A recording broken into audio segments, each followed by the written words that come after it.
প্রিয় শ্রোতা, আসসালামু আলাইকুম। নবীদের জীবন পর্বে আজ আপনাদের জন্য থাকছে হজরত মুসা আলাইহিস সালামের জীবনী। কোরআনের সর্বাধিক আলোচিত বিষয় হল মুসা আলাইহিস সালামকে নিয়ে। তৎকালীন কাফের বাদশাহ ফিরআউনের কাছে প্রেরিত নবী মুসা ও হারুন আলাইহিস সালাম সম্পর্কে কোরআনে সর্বাধিক আলোচনার স্থান পেয়েছে। কারণ মুসা আলাইহিস সালামের মোজেজা সমূহ অন্যান্য নবীদের তুলনায় যেমন ছিল বেশি, তার সম্প্রদায় বনি ইসরায়েলের মূর্খতা ও হঠকারিতার ঘটনাবলীও ছিল বিগত উম্মতগুলোর তুলনায় অধিক এবং চমকপ্রদ। কিবতী ভাষায় মু শব্দের অর্থ পানি আর সা শব্দের অর্থ গাছ। যেহেতু তাকে পানির মধ্যে পাওয়া গিয়েছিল, এ কারণে এ নামে নামকরণ করা হয়েছে। খ্রিস্টপূর্ব 1571 সালে মিশরে মুসা আলাইহিস সালাম জন্মগ্রহণ করেন। অপর এক বর্ণনায় জানা যায় খ্রিস্টপূর্ব 1520 সালে তিনি জন্মগ্রহণ করেন। মুসা আলাইহিস সালাম ছিলেন ইব্রাহিম আলাইহিস সালামের বংশধর। তাফসিরের বর্ণনা থেকে জানা যায় যে যখন মুসা আলাইহিস সালামের মা গর্ভবতী হলেন, তখন অন্যান্য মহিলাদের মতো তাকে গর্ভধারিণী মনে হতো না। যখন তার সন্তান প্রসবের সময় ঘনিয়ে আসলো, তখন তিনি ওই সম্প্রদায়ের সেই সকল লোকদের সাথে ছিলেন যে সকল লোকদেরকে তৎকালীন বাদশাহ পুত্র সন্তান ভূমিষ্ঠের ব্যাপারে বিশেষ নজরদারিতে রেখেছিলেন। যখন সে বাচ্চা প্রসব করল, তখন কয়েকজন লোক তাকে দেখতে পেল। তখন মুসা আলাইহিস সালামের বোন বলল, দরজায় পাহারাদার আমাদের দিকে আসছে। এ কথা শুনে মুসা আলাইহিস সালামের মা জ্ঞানশূন্য হয়ে গেলেন এবং তাকে জ্বলন্ত উনুনের মধ্যে নিক্ষেপ করলেন। তারপর তারা ঘরে প্রবেশ করে জ্বলন্ত চুলা দেখতে পেলেন আর মুসা আলাইহিস সালামের মাকে অপরিবর্তনীয় অবস্থায় দেখলেন। তবুও তার ঘরে ধাত্রী প্রবেশের কারণ জিজ্ঞেস করলেন। এর জবাবে মুসা আলাইহিস সালামের মা বললেন, সে আমার পরিচিত এবং আমাকে দেখতে এসেছিল। অতঃপর তারা যখন বের হয়ে গেল, তখন চুলার মধ্য থেকে শিশু মুসার কান্নার আওয়াজ শোনা গেল এবং তিনি তাকে সেই স্থান থেকে সুস্থ অবস্থায় কোলে নিলেন।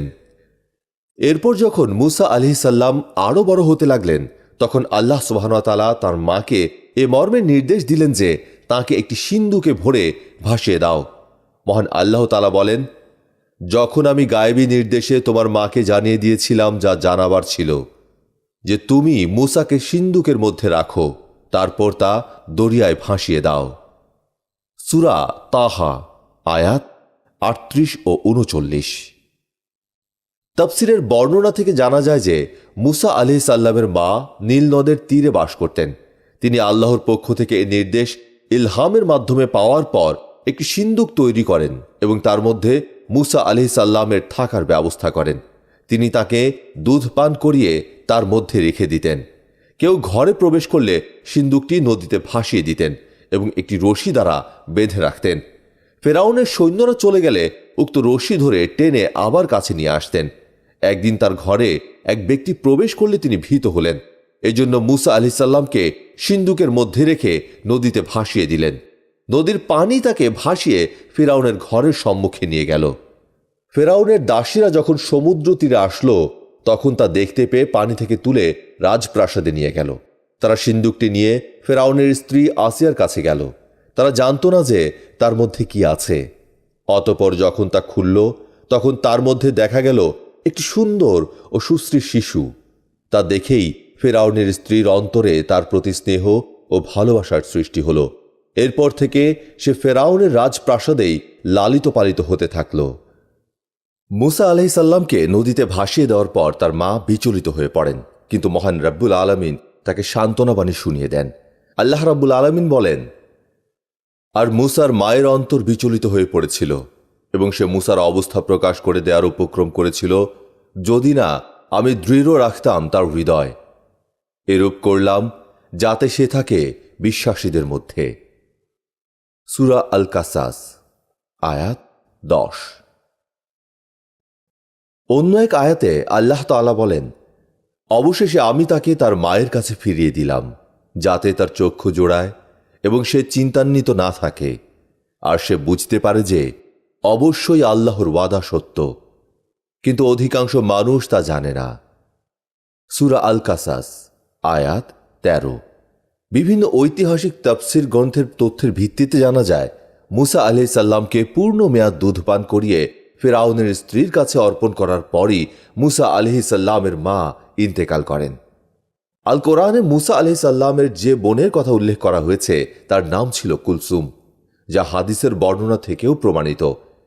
হাদিসের এক বর্ণনা এসেছে, আবি উমামা রাদিয়াল্লাহু তাআলা আনহু হতে বর্ণিত, রাসূলুল্লাহ সাল্লাল্লাহু আলাইহি সাল্লাম বলেছেন, আল্লাহ তাআলা আমার সাথে মারিয়াম বিনতে ইমরান ও ফেরাউনের স্ত্রী আসিয়া এবং মুসার বোন কুলসুমকে বিবাহ দেবেন।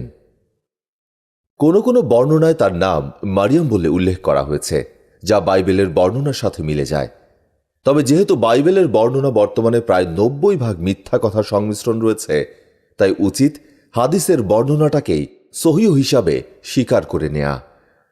মুসা আলাইহিসসালামকে তার মা ফিরাউনের ভয়ে সিন্দুকের মধ্যে রেখে সমুদ্রে ছেড়ে দেওয়ার পর তার বোনকে সিন্দুকের পিছু পিছু গিয়ে তা দেখার জন্য তাকিদ দিয়ে বলেন, যাও এটি কোথায় গিয়ে ভিড়ে দেখো। আল্লাহ সুবহানাহু ওয়া তাআলা বলেন, মুসার মাতা মুসার বোনকে বলল, এর পেছনে পেছনে যাও। সে দূর থেকে তাদের অজ্ঞাতসারে তাকে দেখে যেতে লাগল। সূরা আল কাসাস, আয়াত 12। ইবনে আব্বাস রাদিয়াল্লাহু তাআলা আনহু বলেন, মুসা আলাইহিসসালামের বোন নদীর তীর হতে সিন্দুকের প্রতি তীক্ষ্ণ দৃষ্টি রাখছিল, আর তা সে এমনভাবে দেখছিল যে কেউ যেন তাকে কোনো প্রকার সন্দেহ করতে না পারে। এরপর যখন ফিরাউনের পরিবারে মুসা আলাইহিসসালামের দুধ পান করানো বিষয় নিয়ে আলোচনা চলছিল, তখন রাজপ্রাসাদের সকল মহিলার দুধ তার সামনে পেশ করা হলে মুসা আলাইহিসসালাম কারো দুধই মুখে নেননি। অতঃপর মুসা আলাইহিসসালামের বোন খুব বুদ্ধিমত্তার সাথে ফেরাউনের রাজপ্রাসাদের মহিলাদের বলল, আমি তোমাদেরকে এমন এক পরিবারের কথা বলতে পারি যে এই শিশুকে লালন পালনে তোমাদেরকে সহায়তা করতে পারে। আল্লাহ সুবহানাহু ওয়া তাআলা বলেন, আর আমি প্রথম থেকেই মুসার জন্য ধাত্রীস্তন্য পান হারাম করে দিয়েছিলাম। সুতরাং মুসার বোন বলল, আমি কি তোমাদেরকে এমন এক পরিবারের কথা বলবো যারা তোমাদের হয়ে একে লালন পালন করবে এবং তারা হবে এর হিতাকাঙ্ক্ষী? সূরা আল কাসাস, আয়াত 12।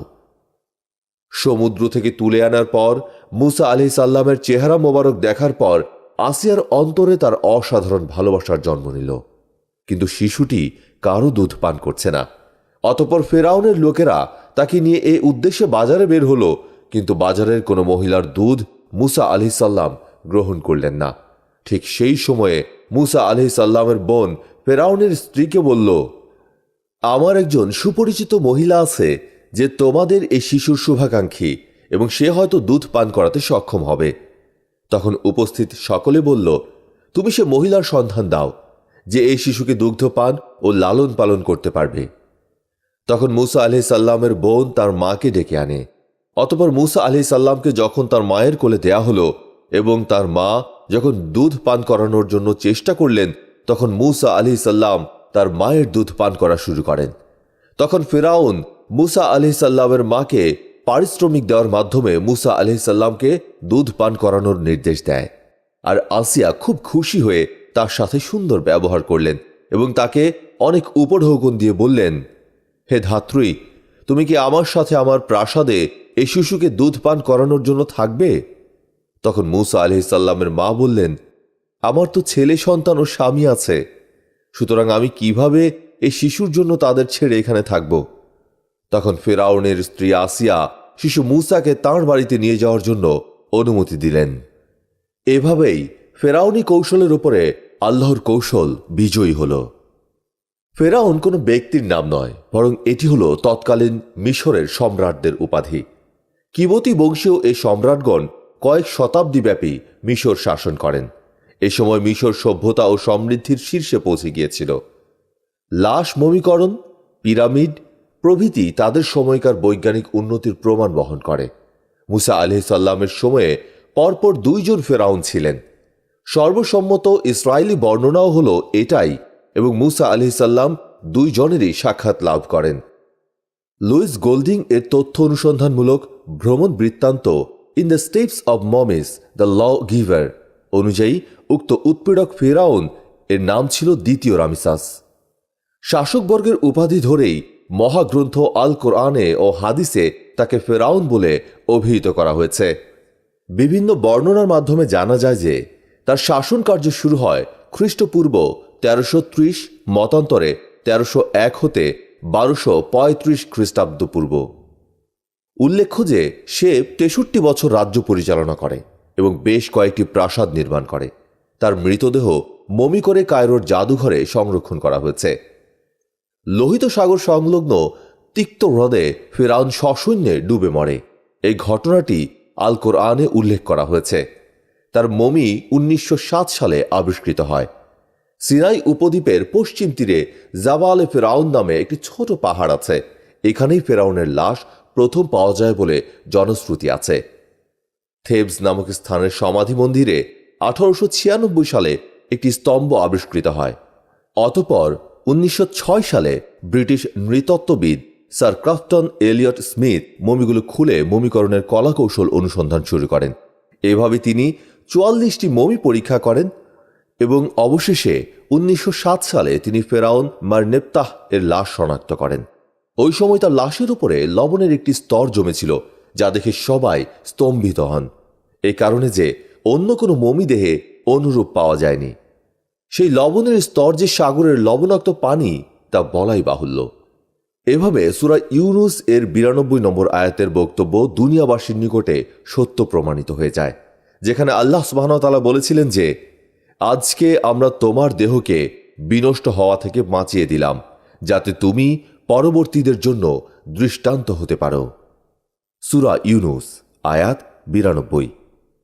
বস্তুত ফেরাউনের লাশ আজও মিশরের পিরামিডে রক্ষিত আছে। এই সময় তার বয়স হয়েছিল 90 থেকে 100 বছরের মধ্যে। ভিন্ন মতে সে জীবিত ছিল 520 বছর। কিয়ামত পর্যন্ত তার লাশের কোনো ক্ষতি হবে না, কারণ আল্লাহ সুবহানাহু ওয়া তাআলা তার লাশকে পরবর্তী উম্মতদের জন্য উপমা হিসেবে অক্ষত অবস্থায় রেখেছেন। 1899 খ্রিস্টাব্দ থেকে কায়রোর জাদুঘরে পর্যটকদের দর্শনের জন্য তার লাশের মমিটিকে রাখা হয়েছে। ফেরাউনের স্ত্রীর নাম আসিয়া। বিভিন্ন হাদিস, তাফসির ও তারিখের গ্রন্থের তথ্যের মাধ্যমে জানা যায় যে ফেরাউনের স্ত্রী আসিয়ার বংশপরিচয় বর্ণনা করা হয়েছে এভাবে: পিতা মুজাহিম ইবন ওবায়দ ইবন রাইয়ান ইবন ওয়ালিদ। তিনি মুসা আলাইহিস সালামের ফুফু, মতান্তরে চাচি ছিলেন। আসিয়ার বিবাহ হয় ফিরাউনের সাথে, যে ছিল অত্যাচারী একজন বাদশাহ, কিন্তু আসিয়া ছিলেন একজন মুত্তাকি স্ত্রীলোক। মুসা আলাইহিস সালামকে নদীতে ভাসিয়ে দেওয়ার পর আসিয়ার সেবাকারিণীগণ নদীতে পাওয়া বাক্সটি নিয়ে গেল। দেখা যায় তার মধ্যে একটি ফুটফুটে শিশু রয়েছে। তখন তাকে দেখে বিবি আসিয়ার অন্তরে সন্তানের স্নেহ, মায়া, মমতা ও ভালোবাসা সৃষ্টি হল। তখন থেকে সে তার পরিচর্যার জন্য দায়িত্ব নিল। আল্লাহ তাআলা বলেন, অতঃপর ফেরাউনের লোকেরা শিশুটিকে উঠিয়ে নিল, যার পরিণামে সে তাদের শত্রু ও দুঃখের কারণ হয়ে যায়। নিশ্চয়ই ফেরাউন, হামান ও তাদের সেনাবাহিনী ছিল অপরাধী। ফেরাউনের স্ত্রী বলল, এ শিশুটি আমার ও তোমার চক্ষু শীতলকারী নয়নমণি, একে হত্যা করো না। সে আমাদের উপকারে আসতে পারে, কিংবা আমরা তাকে পুত্র করে নিতে পারি। প্রকৃতপক্ষে পরিণাম সম্পর্কে তারা বুঝতে পারেনি।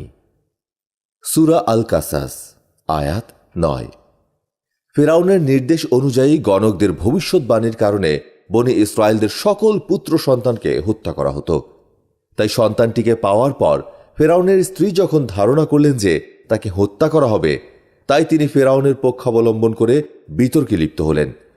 তিনি বললেন, এই শিশু তো আমার ও তোমার চক্ষু জোড়াবে। ফেরাউন এ কথা শুনে বলল, আমার চক্ষু জোড়াবে না, জোড়ালে তোমার চক্ষু জোড়াবে। রাসূলুল্লাহ সাল্লাল্লাহু আলাইহি সাল্লাম বলেন, যদি ফেরাউন সেদিন তাকে চোখের মণি বলে স্বীকার করত, তবে তাদের উভয়ের জন্যই মুসা আলাইহিস সালাম চোখের মণি হতো।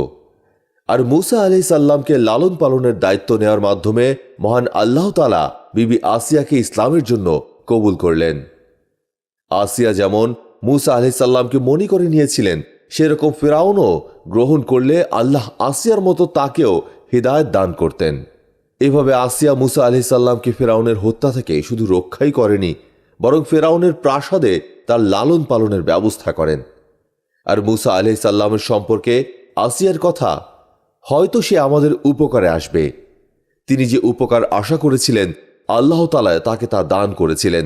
এ কারণে দুনিয়াতে আল্লাহ তাআলা মুসা আলাইহিস সালামের দ্বারা আসিয়াকে হেদায়েত দান করেছিলেন এবং আখিরাতে তাকে মুসা আলাইহিস সালামের কারণেই জান্নাত দান করবেন।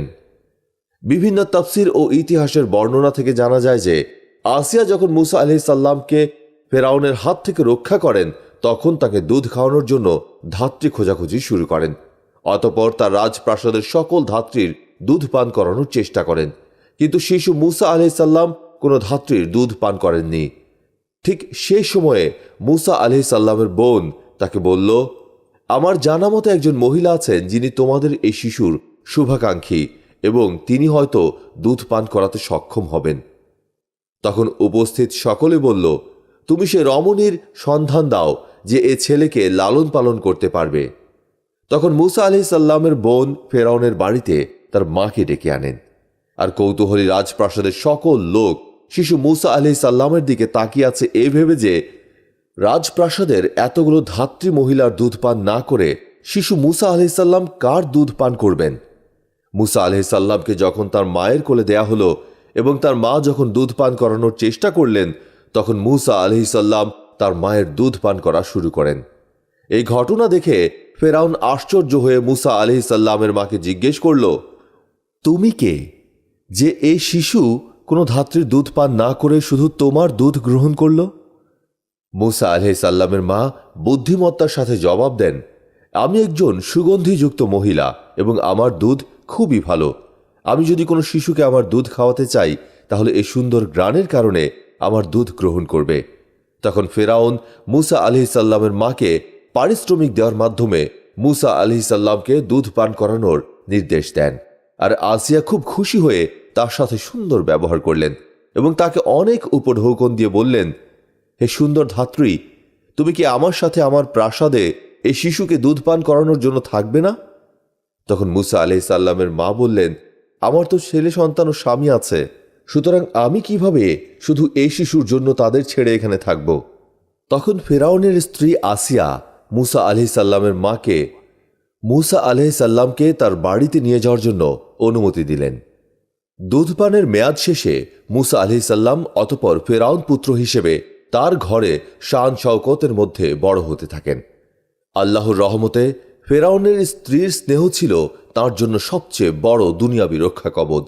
এভাবে যখন তিনি যৌবনে পদার্পণ করলেন এবং পূর্ণবয়স্ক মানুষে পরিণত হলেন তখন আল্লাহ তাকে বিশেষ প্রজ্ঞা ও জ্ঞান সম্পদে ভূষিত করলেন।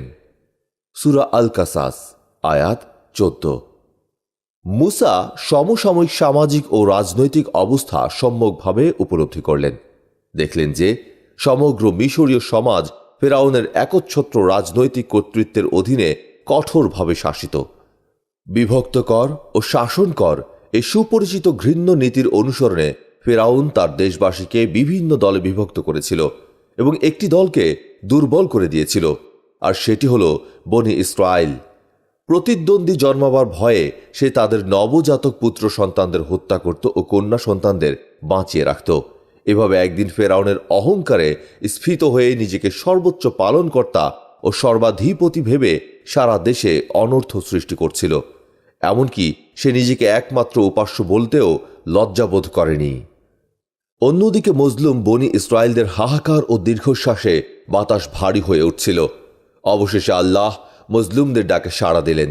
আল্লাহ তাআলা বলেন, সে দেশে যারা নিপীড়িত হয়েছিল আমি চাইলাম তাদেরকে অনুগ্রহ করতে, তাদেরকে নেতৃত্ব দিয়ে সে দেশের উত্তরাধিকারী করতে। আমি চাইলাম তাদেরকে দেশে প্রতিষ্ঠিত করতে এবং ফেরাউন, হামান ও তাদের সৈন্যদলকে দেখিয়ে দিতে তারা সেই শ্রেণীর কাছ থেকে যা আশঙ্কা করত।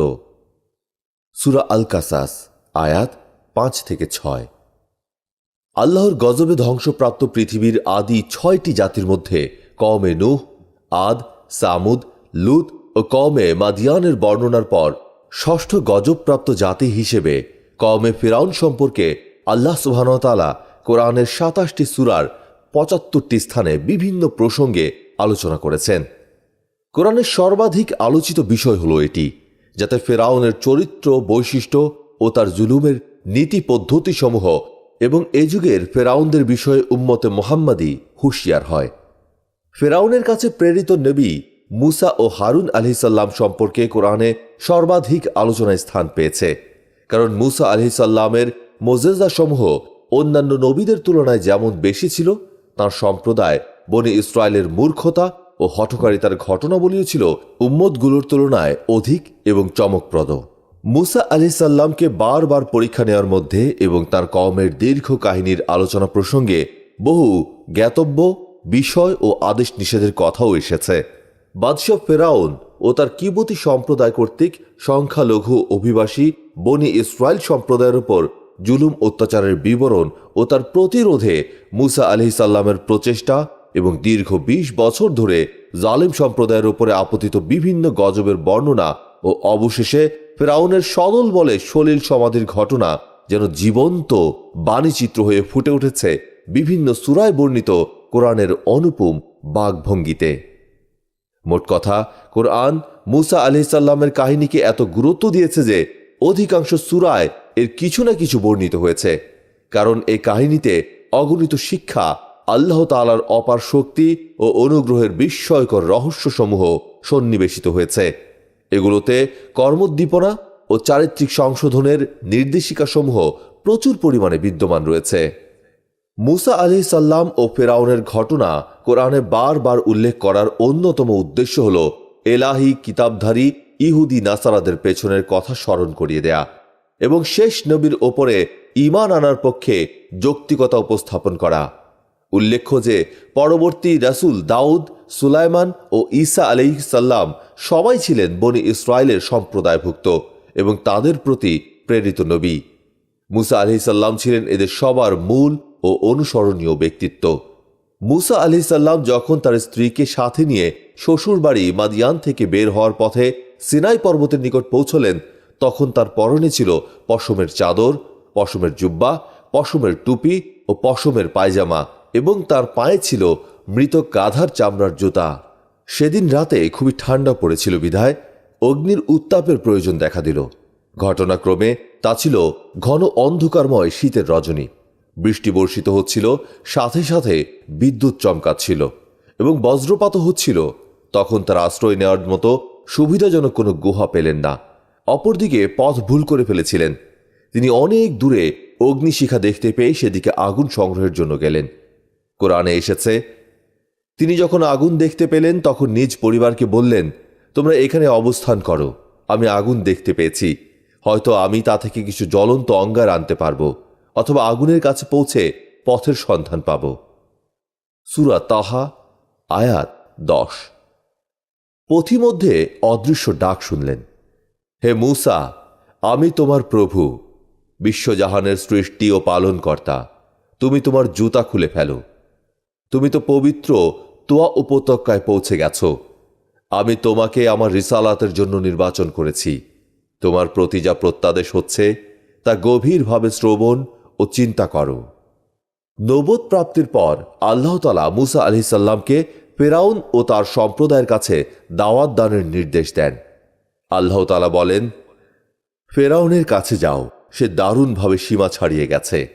মুসা বললেন, হে আমার রব, আমার বক্ষ প্রশস্ত করে দিন এবং আমার কাজ সহজ করে দিন এবং আমার জিহ্বা থেকে জড়তা দূর করে দিন, যেন লোকে আমার কথা বুঝতে পারে, এবং আমার জন্য আমার পরিবার থেকে একজন সাহায্যকারী করে দিন, আমার ভাই হারুনকে।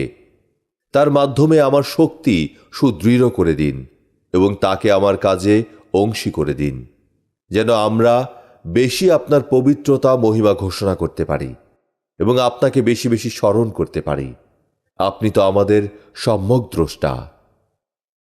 সূরা তাহা আয়াত 24-35। এরপর মুসা আলাইহিস সালাম বললেন, আমি তো তাদের একজনকে হত্যা করেছি, এজন্য আমার আশঙ্কা হয় তারা আমাকে হত্যা করবে। হে আল্লাহ, আমার ভাইকে সাহায্যকারী রূপে প্রেরণ করো, সে আমার চেয়ে বাগ্মী এবং আমাকে সমর্থন করবে। এরপর আল্লাহ তাআলা তার প্রার্থনা কবুল করলেন এবং তার ভাই হারুন আলাইহিস সালামকে নিয়ে ফেরাউন ও তার সম্প্রদায়ের কাছে দাওয়াত দানের নির্দেশ দেন। আল্লাহ তাআলা মুসা আলাইহিস সালামকে ফেরাউনের কাছে দ্বীনের দাওয়াত পৌঁছে দেওয়ার নির্দেশ দিলে মুসা আলাইহিস সালাম আল্লাহর কাছে তার ভাই হারুনের নবুয়ত দাবি করেন। এরপর দুই ভাই মিলে ফেরাউনের দরবারে উপস্থিত হয়ে বললেন, হে ফেরাউন, তুমি এক আল্লাহর উপর ঈমান আনো, তার সাথে কোনো কিছুর শরিক করো না, এবং বনী ইসরায়েলদের উপর জুলুম বন্ধ করো এবং তাদেরকে মুক্তি দাও। ফেরাউন মহান সৃষ্টিকর্তা আল্লাহ তাআলার অস্তিত্বকে অস্বীকার করে বলল, হে মুসা, তোমার প্রতিপালক কে? মুসা আলাইহিস সালাম প্রতি উত্তরে বলেন, আমাদের প্রতিপালক সমগ্র মাখলুক সৃষ্টি করেছেন, তাদের আমল, রিজিক ও মৃত্যুর সময় নির্ধারণ করেছেন, আর এগুলো তার কাছে সংরক্ষিত কিতাবে বা লাওহে মাহফুজে লিখে রেখেছেন। এরপর প্রতিটি সৃষ্টিকে তার জন্য নির্ধারিত বিষয়বস্তুর প্রতি পথ নির্দেশ করেছেন। প্রত্যেক মাখলুকের আমল আল্লাহ তাআলার পরিপূর্ণ ইলম, কুদরত ও তাকদীর অনুযায়ী ঘটে থাকে। ফেরাউন মুসা আলাইহিস সালামকে বলেছিল, যদি তোমার প্রতিপালক সৃষ্টিকর্তা, পরিমিত বিকাশকারী, মাখলুককে তার নির্ধারিত পথে পথ প্রদর্শনকারী হয়ে থাকে এবং তিনি ছাড়া অন্য কেউ ইবাদতের যোগ্য না হয়ে থাকেন, তবে পূর্বেকার যুগের লোকেরা কেন তাকে ছেড়ে অন্যদের ইবাদত করল? তুমি তো জানো, পূর্বেকার যুগের লোকেরা তারকারাজি ও দেবদেবীকে আল্লাহর সঙ্গে শরিক করত। তাহলে তাদেরকে কেন তিনি তোমার উল্লেখিত সঠিক পথে পরিচালনা করলেন না? মুসা আলাইহিস সালাম বললেন, তারা যদিও আল্লাহ ছাড়া অন্যের উপাসনা করেছে, এটা তোমার পক্ষের বা আমার বিপক্ষের কোনো দলিল হতে পারে না, কেননা তারা তোমার মতো মূর্খতার শিকার হয়ে যেসব অপকর্ম করেছে, কিতাবসমূহে তাদের ছোট বড় সব আমলের কথা লিপিবদ্ধ রয়েছে, এবং আল্লাহ মহান প্রতিপালক তাদের শাস্তি দান করবেন। এক অণু পরিমাণ কারো ওপর তিনি জুলুম করবেন না, কেননা বান্দাদের সব আমলই তাঁর কাছে একটি লিপিতে লিপিবদ্ধ রয়েছে, কিছুই বাদ পড়বে না, এবং আমার প্রতিপালক কিছুই বিস্তৃত হবেন না। এরপর মুসা আলাইহিস সালাম ফেরাউনের কাছে আল্লাহ তাআলার শ্রেষ্ঠত্ব, বস্তুসমূহ সৃষ্টির শক্তি, ভূমিকে বিছানা রূপ, আকাশকে ছাদ রূপে সৃষ্টি করার শক্তি রয়েছে এর উল্লেখ করেন। বান্দা ও জীবজন্তুর রিজিকের জন্য মেঘ ও বৃষ্টিকে যে তিনি নিয়ন্ত্রণাধীন রেখেছেন, এটাও তিনি উল্লেখ করেন। ফেরাউন মুসা আলাইহিস সালামকে বলেছিল, মুসা আলাইহিস সালাম যা কিছু নিয়ে এসেছেন তার সবটাই জাদু, কাজেই সেও এরূপ জাদু দ্বারা মুসা আলাইহিস সালামের মোকাবেলা করবে। এরপর মোকাবেলার জন্য মুসা আলাইহিস সালামকে সে একটি নির্দিষ্ট সময় ও স্থান নির্ধারণ করতে বলল। অপরদিকে মুসা আলাইহিস সালামেরও উদ্দেশ্য ছিল জনতার সামনে আল্লাহ তাআলার প্রদত্ত নিদর্শন, দলিল ও প্রমাণাদি প্রতিভাত করা। তাই তিনি বললেন, তোমাদের নির্ধারিত সময় হচ্ছে তোমাদের উৎসবের দিন, যেদিন তারা সাধারণত সমবেত হয়। সেদিন দিবসের প্রথম ভাগে সূর্যের আলো প্রখর হওয়ার সময় জনগণকে সমবেত করা হবে, যাতে সত্য সুস্পষ্টভাবে জনগণের সামনে তুলে ধরা যায়। এ মোকাবেলা রাতের বেলায় হওয়ার জন্য মুসা আলাইহিস সালাম বলেননি, যাতে তাদের মধ্যে কোনো সন্দেহ উদয় না হয় এবং তাদের জন্য সত্যাসত্য বোঝা অসম্ভব না হয়ে পড়ে। তিনি বরং চেয়েছেন এ মোকাবেলাটি প্রকাশ্য দিবালোকে অনুষ্ঠিত হোক, কেননা তিনি আপন প্রতিপালক প্রদত্ত অন্তর্দৃষ্টি দ্বারা সুনিশ্চিত ছিলেন এ মোকাবেলায় আল্লাহ তাআলা নিজের নিদর্শন ও দিনকে বিজয়মণ্ডিত করবেন, যদিও কিবতীরা তা কোনো মতেই মেনে নিতে পারবে না। এরপর নির্দিষ্ট দিনে ফেরাউন তার আমির ওমারা, পরিষদবর্গ, সরকারি কর্মচারীবৃন্দ এবং নির্বিশেষে দেশের সকলেই মাঠে হাজির হল, কেননা ফেরাউন তাদের মধ্যে ঘোষণা করেছিল তারা যেন সকলেই এই বিরাট মেলায় হাজির হয়। এরপর তারা বের হয়ে বলাবলি করতে লাগলো, জাদুকররা যদি জিতে যায় তাহলে আমরা তাদেরই অনুসরণ করব। মুসা আলাইহিস সালাম জাদুকরদের দিকে অগ্রসর হয়ে তাদেরকে উপদেশ দিলেন এবং আল্লাহ তাআলার নিদর্শন ও দলিলাদির বিরুদ্ধে ভ্রান্ত জাদু নিয়ে মোকাবেলায় অবতরণের কারণে তাদের তিরস্কার করলেন। বললেন, দুর্ভোগ তোমাদের, তোমরা আল্লাহর প্রতি মিথ্যা আরোপ করবে না, করলে তিনি তোমাদের শাস্তি দ্বারা সমূলে ধ্বংস করে দেবেন। যে মিথ্যা উদ্ভাবন করেছে সেই ব্যর্থ হয়েছে। তারা নিজেদের মধ্যে নিজেদের কর্ম সম্বন্ধে বিতর্ক করল। কেউ কেউ বলেন তাদের বিতর্কের অর্থ হচ্ছে তাদের মধ্যে কেউ কেউ বলল এটা নবীর কথা, জাদু নয়। আবার কেউ কেউ বলল না, বরং সেই জাদুকর। আল্লাহ তাআলাই সম্যক জ্ঞাত। এ বিষয়ে এবং অন্যান্য বিষয় সম্বন্ধে তারা গোপনে সলা পরামর্শ করল এবং বলতে লাগলো, মুসা ও তার ভাই হারুন আলাইহিসসালাম দুজনই বিজ্ঞ ও দক্ষ জাদুকর। তারা তাদের জাদুবিদ্যায় অত্যন্ত সিদ্ধহস্ত। তাদের উদ্দেশ্য হচ্ছে তাদের ব্যাপারে যেন লোকজন সমবেত হয়, তারা বাদশাহ ও তার পরিষদ বর্গের উপর চড়াও হতে পারে, তোমাদের সামগ্রিকভাবে নির্মূল করে দিতে পারে, আর এ জাদুবিদ্যা দিয়ে যেন তারা তোমাদের উপর কর্তৃত্ব করতে পারে। তারা বলতে লাগলো, তোমরা তোমাদের জাদুক্রিয়া সংহত করো, এরপর সারিবদ্ধ হয়ে উপস্থিত হও এবং যে আজ জয়ী হবে সে সফল হবে। প্রথম কথাটি তারা এজন্য বলল যাতে তারা তাদের কাছে প্রাপ্ত সব ধরনের চেষ্টা, তদবির, ছলচাতুরি, অন্যের প্রতি অপবাদ, জাদু ও ধোঁকাবাজির আশ্রয় নেয়। আফসোস, আল্লাহর কসম, তাদের সমস্ত ধ্যান ধারণা ও যুক্তিতর্ক ছিল মিথ্যা ও ভ্রান্ত। অপবাদ, জাদু ও ভিত্তিহীন যুক্তিতর্ক কেমন করে এমন সব মুজিজার মোকাবেলা করতে পারে যেগুলো মহান আল্লাহ আপন বান্দা ও রাসূল মুসা আলাইহিসসালামের মাধ্যমে প্রদর্শন করেছেন?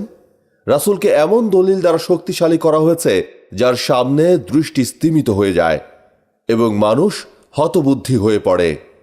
ফেরাউন বলতে লাগলো, তোমাদের কাছে যা কিছু তদবির জানা রয়েছে সব কিছু নিয়ে মাঠে নেমে পড়ো এবং একতাবদ্ধ হয়ে মোকাবেলা করো।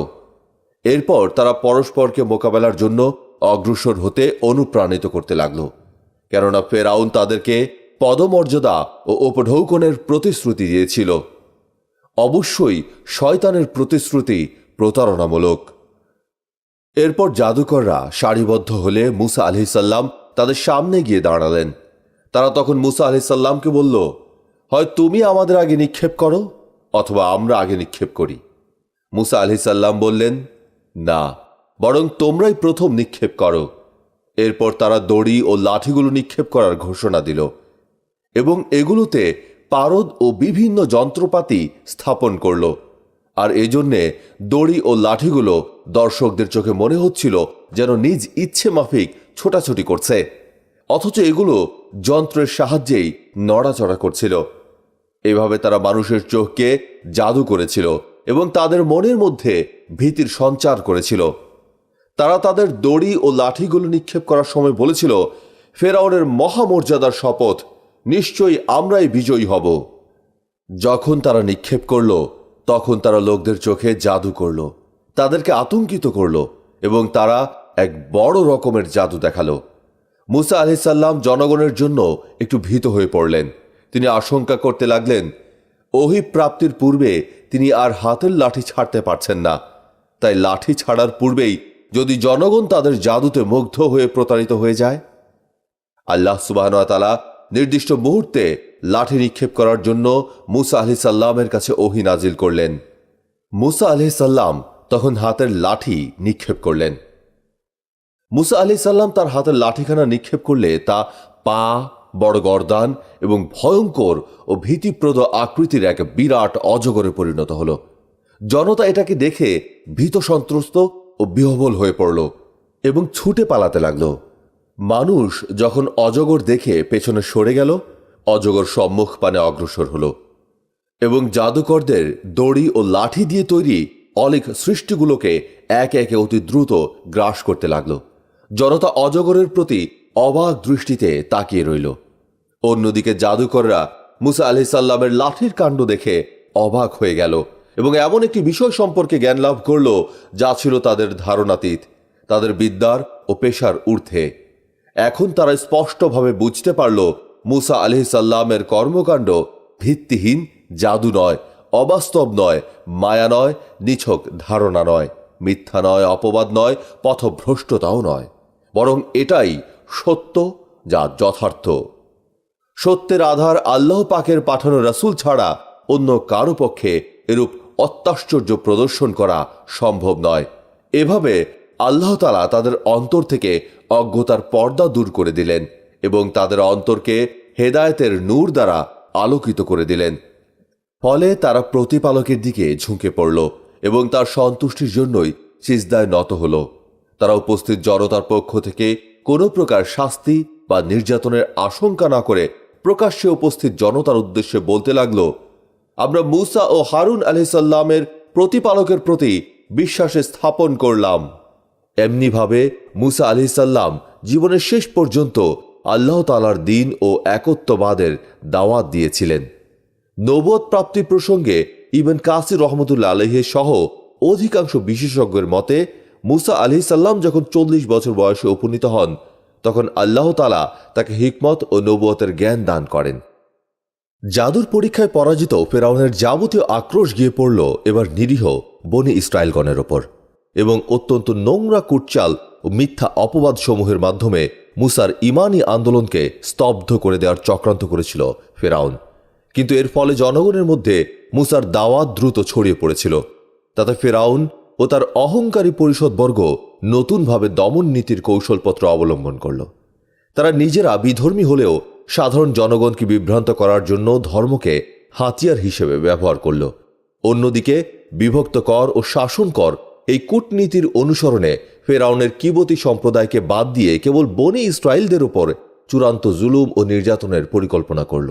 নেতারা মুসা ও হারুনের ইমানি দাওয়াতকে ফেসাদ বলে অভিহিত করেছিল। এখানে দেশময় মুসার দাওয়াতের ব্যাপক প্রসার বন্ধ করার জন্য এবং ফিরাউনের নিজ সম্প্রদায়ের সাধারণ লোকদের ব্যবহারে মুসার দ্বীনের প্রতি আকৃষ্ট হওয়ার স্রোত বন্ধ করার জন্য নিজেদের লোকদের কিছু না বলে নিরীহ বনী ইসরায়েলদের ওপরে অত্যাচার শুরু করার সিদ্ধান্ত ঘোষণা করে। এভাবে মুসার জন্মকালে বনী ইসরায়েলদের সকল নবজাতক পুত্র হত্যা করার সেই ফেলে আসা লোমহর্ষক নির্যাতনের পুনরাবৃত্তির ঘোষণা প্রদান করা হলো। দল ঠিক রাখার জন্য এবং সম্প্রদায়ের নেতাদের রোষাগ্নি প্রশমনের জন্য ফেরাউন অনুরূপ ঘোষণা দিলেও মুসা ও হারুন সম্পর্কে তার মুখ দিয়ে কোনো কথা বের হয়নি, যদিও ইতপূর্বে সে মুসাকে কারারুদ্ধ করার এমনকি হত্যা করার হুমকি দিয়েছিল। কিন্তু জাদুকরদের পরাজয়ের পর এবং নিজে মুসার সর্পরূপী লাঠির মোজেজা দেখে ভীত বিহ্বল হয়ে পড়ার পর থেকে মুসার দিকে তাকানোর মতো সাহসও তার ছিল না। যা হোক, ফেরাউনের উক্ত নিষ্ঠুর ঘোষণা জারি হওয়ার পর বনী ইসরায়েলগণ মুসার নিকট এসে অনুযোগের সুরে বলল, তোমার আগমনের পূর্বে তো এ আশায় আমাদের দিন কাটত যে সত্তর আমাদের উদ্ধারের জন্য একজন নবীর আগমন ঘটবে, অথচ এখন তোমার আগমনের পরেও সেই একই নির্যাতনের পুনরাবৃত্তি হচ্ছে। তাহলে এখন আমাদের উপায় কি? আসন্ন বিপদের আশঙ্কায় ভীত সন্ত্রস্ত কওমের লোকদেরকে সান্ত্বনা দিয়ে মুসা আলাইহিসসালাম বললেন, তোমাদের পালনকর্তা শীঘ্রই তোমাদের শত্রুদের ধ্বংস করে দেবেন এবং তোমাদেরকে দেশে প্রতিনিধিত্ব দান করবেন। তারপর দেখবেন তোমরা কেমন কাজ করো। সূরা আল আরাফ আয়াত 129। তিনি আরও বলেন, তোমরা সাহায্য প্রার্থনা করো আল্লাহর নিকটে এবং ধৈর্য ধারণ করো। নিশ্চয়ই এ পৃথিবী আল্লাহর, তিনি স্বীয় বান্দাদের মধ্যে যাকে ইচ্ছে এর উত্তরাধিকারী বানিয়ে দেন। বস্তুত চূড়ান্ত পরিণাম ফল আল্লাহ ভীরুদের জন্যই নির্ধারিত। সূরা আল আরাফ আয়াত 128। মুসা আলাইহিসসালাম তাদেরকে আরও বলেন, হে আমার সম্প্রদায়, যদি তোমরা আল্লাহয় বিশ্বাস করে থাকো, যদি তোমরা আত্মসমর্পণকারী হও, তবে তোমরা তাঁরই ওপর নির্ভর করো। তারপর তারা বলল, আমরা আল্লাহর উপর নির্ভর করলাম। হে আমাদের প্রতিপালক, আমাদেরকে অত্যাচারী সম্প্রদায়ের উৎপীড়নের পাত্র করো না, আর তোমার অনুগ্রহে আমাদেরকে অবিশ্বাসী সম্প্রদায়ের হাত থেকে রক্ষা করো। এই আয়াতসমূহ থেকে বোঝা যায় যে পয়গম্বর সুলভ দরদ ও দূরদর্শিতার আলোকে মুসা আলাইহিসসালাম স্বীয় ভীত সন্ত্রস্ত কওমকে মূলত দুটি বিষয়ে উপদেশ দেন। এক, শত্রুর মোকাবেলায় আল্লাহর সাহায্য প্রার্থনা করা, এবং দুই, আল্লাহর সাহায্য না আসা পর্যন্ত সাহসের সাথে ধৈর্য ধারণ করা। সাথে সাথে এই কথাও স্মরণ করিয়ে দেন যে সমগ্র পৃথিবীর মালিকানা আল্লাহর। তিনি যাকে খুশি এর উত্তরাধিকারী নিয়োগ করেন এবং নিঃসন্দেহে শেষ ফল মুত্তাকিদের জন্যই নির্ধারিত। শিশুপুত্র হত্যাকাণ্ডের ব্যাপক জুলুমের সাথে সাথে ফেরাউন বনী ইসরায়েলদের ইবাদত গৃহসমূহ ধ্বংস করার নির্দেশ দেন। বনী ইসরায়েলদের ধর্মীয় বিধান ছিল এই যে তাদের সবাইকে বাধ্যতামূলকভাবে উপাসনালয়ে গিয়ে উপাসনা করতে হতো। সেগুলো ভেঙে গুড়িয়ে দেওয়ায় বনী ইসরায়েলিগণ দিশেহারা হয়ে পড়ে। এ সময় মুসা ও হারুনের প্রতি আল্লাহ পাক নির্দেশ পাঠান, আমি মুসা ও তার ভাইকে প্রত্যাদেশ পাঠালাম, মিশরে তোমাদের সম্প্রদায়ের জন্য বাড়ি বানাও, আর তোমাদের বাড়িগুলোকে কিবলা করো, নামাজ পড়ো ও বিশ্বাসীদের সুসংবাদ দাও। বলা বাহুল্য যে এই বিধান নাজিলের ফলে বনি ইসরায়েলগণ স্ব ঘরেই সালাত আদায়ের সুযোগ লাভ করে। ইবনে আব্বাস রাদিয়াল্লাহু তাআলা আনহু বলেন, আল্লাহ তাদেরকে যে কিবলার দিকে ফিরে সালাত আদায়ের নির্দেশ দেন সেটা ছিল কাবা শরীফ। বরং কোনো বিধান বলছে যে বিগত সকল নবীর কিবলা ছিল কাবা গৃহ। লক্ষণীয় যে মুসার অতুলনীয় নবুয়াতি মুজিজা থাকা সত্ত্বেও এবং তাদেরকে সাহায্য করার ব্যাপারে আল্লাহর স্পষ্ট ওয়াদা থাকা সত্ত্বেও ফেরাউনের জুলুমের বিরুদ্ধে আল্লাহ মুসাকে যুদ্ধ ঘোষণার নির্দেশ দেননি, বরং জুলুম বরদাস্ত করার ও ধৈর্য ধারণের নির্দেশ দেন। ইবাদত গৃহসমূহ ভেঙে দিয়েছে বলে তা রক্ষার জন্য জীবন দিতে বলা হয়নি। ঐতিহাসিক বর্ণনা অনুযায়ী ফেরাউনের জাদুকরের সাথে শক্তি পরীক্ষার ঘটনার পর মুসা আলাইহিস সালাম অনন্য ২০ বছর যাবৎ মিশরে অবস্থান করে সেখানকার অধিবাসীদেরকে আল্লাহর বাণী শোনান এবং সত্য ও সরল পথের দিকে দাওয়াত দিতে থাকেন। এই সময়কালের মধ্যে আল্লাহ মুসা আলাইহিস সালামকে প্রধান ৯টি মোজেজা দান করেন। তবে প্লেগ মহামারী সহ মোট নিদর্শনের সংখ্যা দাঁড়ায় ১০টি, যার মধ্যে প্রথম দুটি শ্রেষ্ঠ মোজেজা ছিল অলৌকিক লাঠি ও আলোকময় হস্ততালু, যার পরীক্ষা শুরুতেই ফেরাউনের দরবারে এবং পরে জাদুকরদের সম্মুখে হয়ে গিয়েছিল। এরপর বাকিগুলো এসেছিল ফেরাউনি কওমের হেদায়েতের উদ্দেশ্যে তাদেরকে সাবধান করার জন্য। মূলত দুনিয়াতে প্রেরিত সকল এলাহি গজবের মূল উদ্দেশ্য থাকে মানুষের হেদায়াত। যেমন আল্লাহ তাআলা বলেন, কাফের ও ফাসিকদের কঠিন শাস্তির পূর্বে দুনিয়াতেই আমি অবশ্যই লঘু শাস্তি আস্বাদন করাবো, যাতে তারা আমার দিকে ফিরে আসে। সূরা সিজদা আয়াত ২১। মজলুম বনি ইসরায়েলদের কাতর প্রার্থনা এবং মুসা ও হারুন আলাইহিস সালামের দোয়া আল্লাহ কবুল করেছিলেন। সে মতে সর্বপ্রথম অহংকারী ফিরআউনি কওমের দুনিয়াবি জৌলুস ও সম্পদরাজি ধ্বংসের গজব নেমে আসে। তারপর আসে অন্যান্য গজব বা নিদর্শন সমূহ। আমরা সেগুলো একে একে আপনাদের জন্য বর্ণনা করছি, যাতে এ যুগের মানুষ তা থেকে উপদেশ হাসিল করতে পারে। মুসা আলাইহিস সালাম ও আল্লাহর পক্ষ থেকে নিদর্শন সমূহ যথা ১ লাঠি, ২ প্রদীপ্ত হস্ততাল, এ দুটি মুসা আলাইহিস সালাম কর্তৃক প্রকাশিত হয়। ৩ দুর্ভিক্ষ, ৪ তুফান, ৫ পঙ্গপাল, ৬ উকুন, ৭ ব্যাঙ, ৮ রক্ত, ৯ প্লেগ এবং ১০ সাগরডুবি। নিরীহ বনি ইসরায়েলগণের ওপরে দুর্ধর্ষ ফেরাউনি জুলুম প্রতিরোধে দুর্ভিক্ষ ছিল মুসলিমদের সমর্থনে আল্লাহ প্রেরিত প্রথম হুঁশিয়ারি সংকেত। এর ফলে তাদের ক্ষেতের ফসল ও বাগবাগিচার উৎপাদন চরমভাবে হ্রাস পেয়েছিল। খাদ্যাভাবে তাদের মধ্যে হাহাকার পড়ে যায়। ফলে কোনো উপায়ন্তর না দেখে ফেরাউনি সম্প্রদায়ের নেতারা মুসা আলাইহিস সালামের কাছে এসে কাকুতি মিনতি করতে থাকে। দয়াদ্রচিত্ত মুসা আলাইহিস সালাম অবশেষে দোয়া করলেন, ফলে দুর্ভিক্ষ রহিত হয়ে গেল এবং তাদের বাগ বাগিচা ও মাঠ ময়দান পুনরায় ফসলে ভরে উঠল। কিন্তু ফেরাউনি সম্প্রদায় এতে আল্লাহর শুকরিয়া আদায় না করে বরং অহংকারে স্ফীত হয়ে খোদ মুসাকেই দায়ী করে তাকে অলক্ষণে অপয়া বলে গালি দেয় এবং উদ্যতভাবে বলে ওঠে। আর তখনই মহান আল্লাহ গজব আরও বাড়িয়ে দেন। দুর্ভিক্ষের পরে মুসা আলাইহিস সালামের দোয়ার বরকতে পুনরায় ভরা মাঠ ও ভরা ফসল পেয়ে ফেরাউনি সম্প্রদায় পেছনের সব কথা ভুলে যায় ও গর্বে স্ফীত হয়ে মুসা আলাইহিস সালামের বিরুদ্ধে অপবাদ রটাতে থাকে। তারা সাধারণ লোকদের ঈমান গ্রহণে বাধা দিতে থাকে। তারা তাদের প্রতিজ্ঞা ভঙ্গ করে পুনরায় ঔদ্ধত্য প্রকাশ করতে থাকে। ফলে তাদের ওপরে গজব আকারে প্লাবন ও জলোচ্ছ্বাস নেমে আসে, যা তাদের মাঠ ঘাট বাগান ফসল ঘরবাড়ি সব ভাসিয়ে নিয়ে যায়। এতে ভীত হয়ে তারা আবার মুসা আলাইহিস সালামের কাছে এসে কান্নাকাটি শুরু করে দেয়। আবার তারা ঈমান আনার প্রতিজ্ঞা করে ও আল্লাহর নিকটে দোয়া করার জন্য মুসা আলাইহিস সালামকে পীড়াপিড়ি করতে থাকে। ফলে মুসা আলাইহিস সালাম দোয়া করেন ও আল্লাহর রহমতে তুফান চলে যায়। পুনরায় তারা জমিজমা আবাদ করে ও অচিরেই তা সবুজ শ্যামল হয়ে ওঠে। এ দৃশ্য দেখে তারা আবার অহংকারী হয়ে ওঠে এবং বলতে থাকে, আসলে আমাদের জমির উৎপাদন ক্ষমতা বৃদ্ধি করার জন্যেই প্লাবন এসেছিল, আর সে কারণেই আমাদের ফসল এবার সর্বকালের রেকর্ড ভঙ্গ করেছে ও বাম্পার ফলন হয়েছে। আসলে আমাদের কর্মদক্ষতার ফল হিসেবে এটাই উপযুক্ত। এভাবে তারা অহংকারে মত্ত হয়ে আবার শুরু করল বনি ইসরায়েলদের ওপরে জুলুম অত্যাচার। ফলে নেমে এলো তৃতীয় গজব। একদিন হঠাৎ হাজার হাজার পঙ্গপাল ঝাঁকে ঝাঁকে এসে ফেরাউনীদের সব ফসল খেয়ে সাফ করে গেল। তারা তাদের বাগ বাগিচার ফসল ফলাদি খেয়ে সাবার করে ফেলল, এমনকি কাঠের দরজা জানালা আসবাবপত্র পর্যন্ত খেয়ে শেষ করল। অথচ পাশাপাশি বনি ইসরায়েলদের ঘরবাড়ি, শস্যভূমি ও বাগ বাগিচা সবই সুরক্ষিত থাকে। এবারও ফেরাউনি সম্প্রদায় ছুটে এসে মুসা আলাইহিসসালামের কাছে কাতর কণ্ঠে নিবেদন করতে থাকে যাতে গজব চলে যায়। তারা এবার পাকা ওয়াদা করল যে তারা ঈমান আনবে ও বনি ইসরায়েলদের মুক্তি দেবে। মুসা আলাইহিসসালাম দোয়া করলেন ও আযাব চলে গেল। পরে ফেরাউনিরা দেখল যে পঙ্গপালে খেয়ে গেলেও এখনো যা অবশিষ্ট আছে তা দিয়ে বেশ কিছুদিন চলে যাবে। ফলে তারা আবার শয়তানি ধোঁকায় পড়ে প্রতিজ্ঞা ভঙ্গ করল ও পূর্বের ন্যায় ঔদ্ধত প্রদর্শন শুরু করল। ফলে নেমে এলো পরবর্তী গজব, উকুন।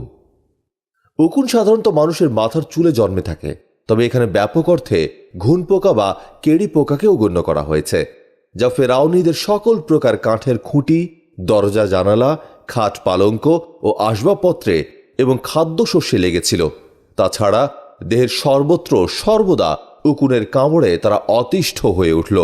এভাবে উকুন ও ঘুন পোকার অত্যাচারে দিশেহারা হয়ে একসময় তারা কাঁদতে কাঁদতে মুসা আলাইহিসসালামের দরবারে এসে লুটিয়ে পড়ে ক্ষমা চাইতে লাগল এবং প্রতিজ্ঞার পরে প্রতিজ্ঞা করে বলতে লাগলো যে এবারে আযাব ফিরে গেলে তারা অবশ্যই ঈমান আনবে, তাতে বিন্দুমাত্র অন্যথা হবে না।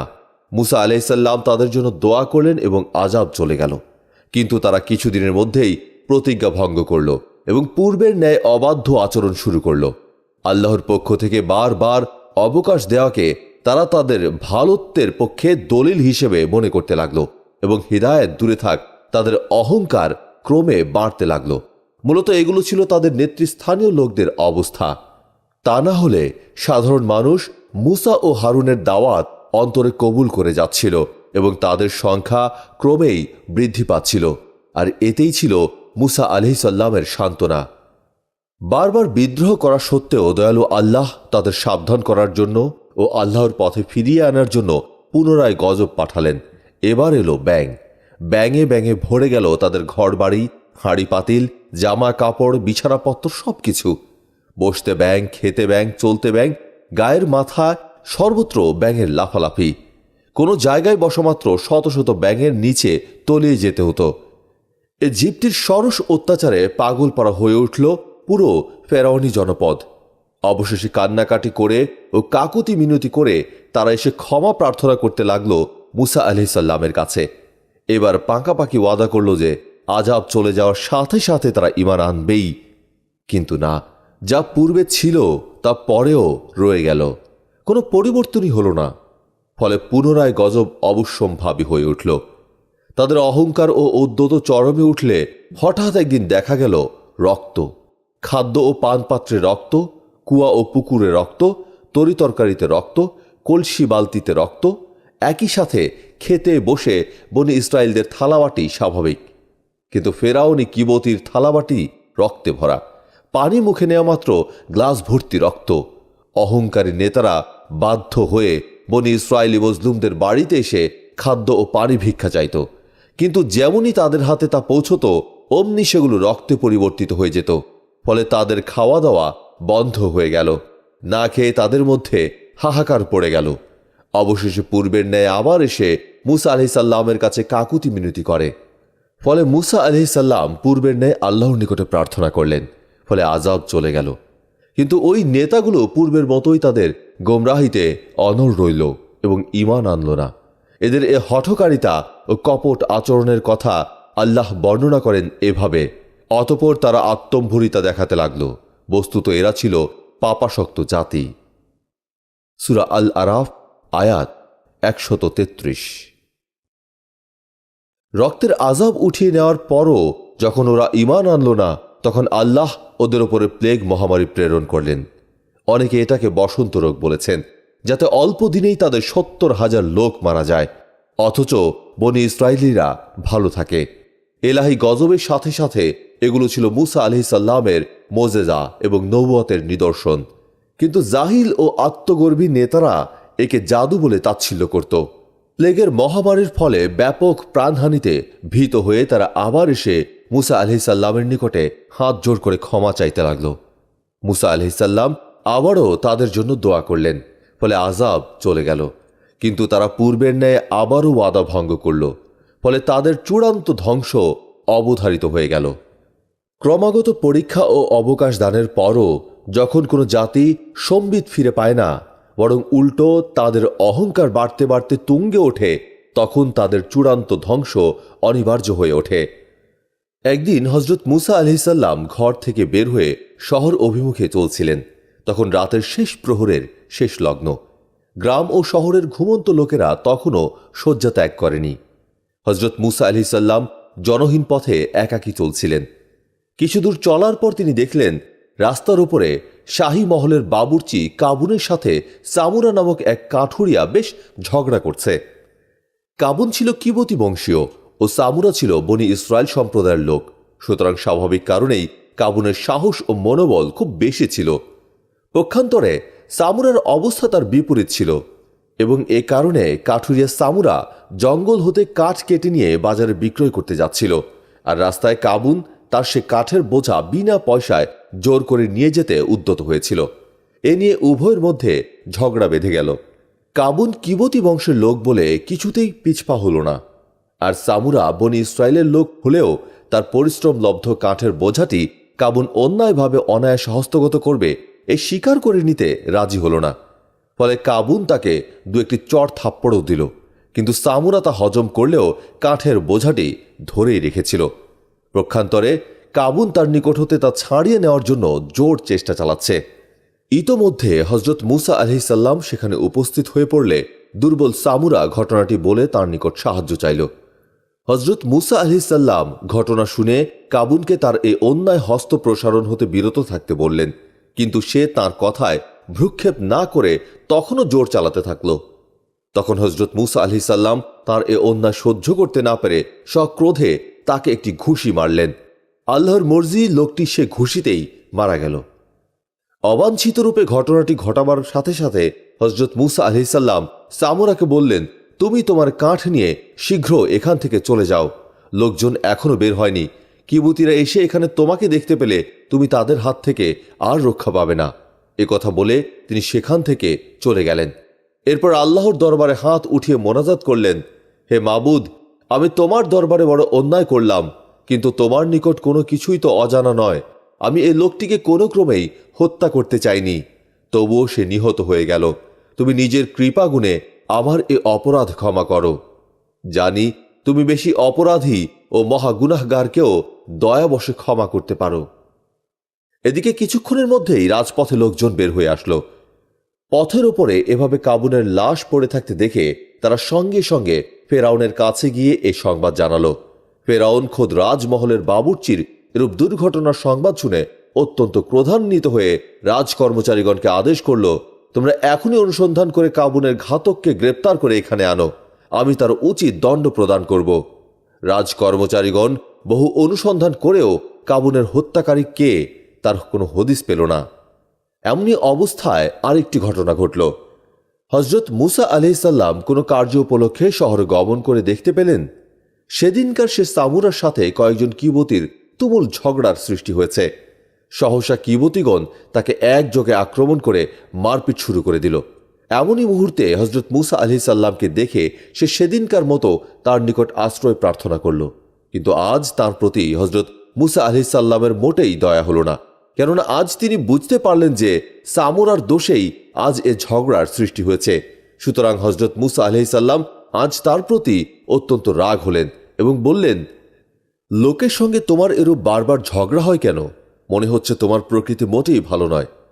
হজরত মুসা আলাইহিসসালামের ক্রোধান্বিত উক্তি শুনে ও তার সেদিনকার ঘটনা স্মরণ করে মনে অত্যন্ত ভীতির উদ্রেক হল যে হজরত মুসা আলাইহিসসালামের যেরূপ উগ্র তেজবীর্য মেজাজ, তাতে না জানি আজ তিনি সেদিনকার মতো তার প্রাণটিও সাঙ্গ করে দেন। তাই সে ভয়ে অস্থির হয়ে বলে ফেলল, আপনি কি সেদিন যেভাবে বাবুর্চি কাবুনকে হত্যা করেছিলেন সেভাবে আমাকেও হত্যা করতে চান? সামুরার মুখে এরূপ কথা শুনে উপস্থিত কিবতীগণ সামুরার সাথে ঝগড়া বন্ধ করে তখনই ফেরাউনের দরবারে গিয়ে উপস্থিত হল এবং বলল, জাহাপনা, আজ আমরা কাবুনের হত্যাকারীর খোঁজ পেয়েছি, আর তা কোনো কিবতী বংশীয় লোকদের কাছে নয়, বনি ইসরায়েল বংশীয় সামুরা নামক এক ব্যক্তির মুখে শুনলাম যে মূসা আলাইসাল্লাম কাবুনকে হত্যা করেছে। ফেরাউন যদিও কাফির বাদশাহ ছিল, কিন্তু বিচারের ক্ষেত্রে তার ন্যায়নিষ্ঠা ও পক্ষপাতিত্বহীনতার যথেষ্ট খ্যাতি ছিল। হজরত মূসা আলাইহিসসালাম সেই সময়ের পরিস্থিতিটা তার জন্য বেশি প্রতিকূল বলে মনে করলেন। গোপনে মিশর ত্যাগের প্রস্তুতি শেষ হওয়া মাত্রই আল্লাহর তরফ থেকে আদেশ পেয়ে হজরত মূসা আলাইহিসসালাম বনি ইসরায়েলদের নিয়ে মিশর হতে নীল নদের দিকে দ্রুত রওনা হয়ে গেলেন। হজরত হারুন আলাইহিসসালাম আগে আগে কাফেলার পথ দেখিয়ে চলছিলেন। তার পেছনে ছিলেন হজরত মূসা আলাইহিসসালাম এবং তার পেছনে বনি ইসরায়েলগণ চলছিল। ওই কাফেলায় শুধু বয়স্ক লোকদের সংখ্যা ছিল 6 লক্ষ এবং বালক বালিকা ও স্ত্রীলোক সহ মোট জনসংখ্যা ছিল প্রায় 18-19 লাখের মতো। মহররম মাসের 9 তারিখ দিবাগত রাতে তারা রওনা হয়েছিলেন। রাত ভোর হবার সামান্য পূর্বে তারা নীল নদের তীরে গিয়ে পৌঁছলেন। ঘটনাটা সামান্য ছিল না। একটি দেশের একটি সম্প্রদায়ের সমস্ত লোক, যারা সংখ্যায় প্রায় 18-19 লাখ, তারা একসাথে দেশ হতে বের হয়ে গেল। অথচ দেশের অন্য সম্প্রদায় কিবতীগণ কোনো কিছুই টের পেল না। এর দুটি কারণ ছিল। একটি কারণ ছিল তারা এ ব্যাপারে বিশেষভাবে গোপনীয়তা রক্ষা করেছিল, আর দ্বিতীয় কারণ এই যে কিবতীদের প্রায় প্রতিটি ঘরে ঘরে সে সময় কলেরা রোগ মহামারী রূপে দেখা দিয়েছিল। এমন একটি ঘর ছিল না যে ঘরে অন্তত 2-1টি বালক বালিকা আক্রান্ত কিংবা মৃত্যুমুখে পতিত হয়নি। কাজেই কিবতীগণ সকলেই ওই কারণে চিন্তাকুল ও শোক বিহ্বল ছিল। বাইরের কোনো দিকে তাদের খেয়াল ছিল না। ভোরে কিবতী লোকেরা যখন তাদের মৃত আত্মীয় স্বজন বা সন্তান সন্ততির কবর খনন ও দাফন কাফনের কাজে বনি ইসরায়েলদের লোকদের তালাশ করতে বের হলো, তখন তারা দেখল যে বনি ইসরায়েলদের ঘরগুলো সবই জনশূন্য। কোথাও একটি লোকের চিহ্ন মাত্র নেই। তারা বুঝতে পারল যে নিশ্চয়ই তারা দেশ ত্যাগ করেছে। অথচ তাদের বাদশাহ ফেরাউন এবং তারা বনি ইসরায়েলদেরকে মিশরে আটক করে রাখার জন্য বিশেষভাবে চেষ্টায় ছিল। তখনই তারা গিয়ে এই ঘটনার কথা ফেরাউনের গোচরে পৌঁছে দিল। সে শুনে ক্রোধে দন্তে দন্ত ঘর্ষণ করে হুঙ্কার ছাড়ল, এ মুহূর্তে সৈন্যবাহিনী প্রস্তুত করা হোক। প্রত্যেকটি বনি ইসরায়েলকে ধরে এনে আমি উচিত শিক্ষা দেব। প্রধান সেনাপতিকে আদেশ দেওয়া হলো, দ্রুতগামী অশ্বসমূহে অশ্বারোহী সৈন্যগণকে সাওয়ার হতে বলো। মুহূর্তে তার আদেশ পালিত হলো। সেনাপতি প্রায় 20 লাখ অশ্বারোহী সেনাসহ নীল নদের দিকে ঘোড়া ছুটিয়ে দিল। ফেরাউন নিজেও একটি ঘোড়ায় চড়ে সকলের আগে আগে ধাবিত হল। পেছনে ফেরাউনের হিংস্র বাহিনী, সামনে অথই সাগর।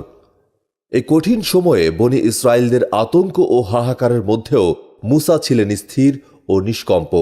দৃঢ় হিমাদ্রির ন্যায় তিনি আল্লাহর উপর বিশ্বাসে অটল থাকেন এবং সাথীদের সান্ত্বনা দিয়ে আল্লাহর রহমত কামনা করেন। আল্লাহ তাআলা বলেন, সূর্যোদয়ের সময় তারা তাদের পশ্চাদমন করল। সূরা শুআরা আয়াত 60। অন্য এক আয়াতে রাব্বুল আলামিন আরও বলেন, তারপর যখন উভয় দল পরস্পরকে দেখতে পেল, তখন মূসার সঙ্গীরা আর্তনাদ করে উঠল, আমরা তো ধরা পড়ে গেলাম। মূসা বলল, হতেই পারে না, আমার প্রতিপালক আমার সঙ্গে আছেন, তিনিই আমাকে পথ দেখাবেন। আমি মূসার কাছে ওহী পাঠালাম, তোমার হাতের লাঠি দিয়ে সাগরের পানিতে আঘাত করো। মূসা পানিতে আঘাত করার সাথে সাথে পানি দুভাগ হয়ে গেল। প্রত্যেক ভাগ বিশাল পর্বত সদৃশ্য হয়ে মাঝখান দিয়ে চলার পথ করে দিল। অপর দলটিও তখন সেখানে পৌঁছে গেল। আমি মূসা ও তার সঙ্গীদের উদ্ধার করলাম, তারপর অপর দলটিকে ডুবিয়ে দিলাম। সূরা শুআরা আয়াত 61 থেকে 66। ফেরাউন নদীর পানিতে হাবুডুবু খেতে খেতে হজরত মূসা আলাইহিসসালামকে নদীর তীরে দণ্ডায়মান দেখে বলল, হে মূসা, দয়া করে আমাকে বাঁচাও। আমি তোমার খোদার প্রতি ঈমান আনব এবং তোমাকে আল্লাহর নবী বলেও বিশ্বাস করব। কিন্তু তখন আর ঈমান আনার সময় ছিল না। হজরত মূসা আলাইহিসসালাম তার ডাকে আর সাড়া দিলেন না। কিন্তু ফেরেশতা হজরত জিবরাইল আলাইহিসসালামও নিকটে ছিলেন। তিনি ফেরাউনের আহ্বানে সাড়া দিয়ে বললেন, ওহে পাপিষ্ঠ ফেরাউন, আল্লাহ তোমাকে 400 বছর আয়ু দান করেছিলেন, অথচ এতদিনে তুমি তার প্রতি ঈমান আনলে না, আর এখন এই শেষ মুহূর্তটিতে ঈমান আনতে চাইছ? এরূপ ঈমান আল্লাহ পাকের দরবারে গ্রহণ হয় না। ক্ষণকাল পরেই ফেরাউন পানিতে ডুবে মারা গেল। এভাবে ফেরাউন ও তার সিপাহী লস্করগণ তাদের কৃতকর্মের প্রতিফল পেল। এরপর আল্লাহ সুবহানাহু ওয়া তাআলা হযরত মূসা আলাইহিস সালামকে আদেশ করলেন, হে মূসা, তুমি বনী ইসরায়েলকে নিরাপদ স্থানে পৌঁছে দিয়ে কিছু সংখ্যক লোক সঙ্গে নিয়ে আবার মিশর চলে যাও, কেননা মিশরের রাজ সিংহাসন এখন শূন্য পড়ে আছে। তুমি উক্ত রাজ্যের মালিক হয়ে সেখানে ধর্মীয় শাসন প্রতিষ্ঠিত করো। তদনুসারে হযরত মূসা আলাইহিস সালাম বনী ইসরায়েলদের মধ্যে কিছু সংখ্যক নেতৃস্থানীয় লোক নিয়ে মিশর গেলেন এবং কিছুদিন অবস্থান করে মৃত কিবতীদের পরিত্যক্ত কিছু মালসামান ও অর্থাদি সাথে করে নিয়ে আসলেন এবং আসারকালে হযরত ইউশা আলাইহিস সালামকে সেখানে শাসক এবং দ্বীন প্রচারক রূপে নিয়োগ করে আসলেন।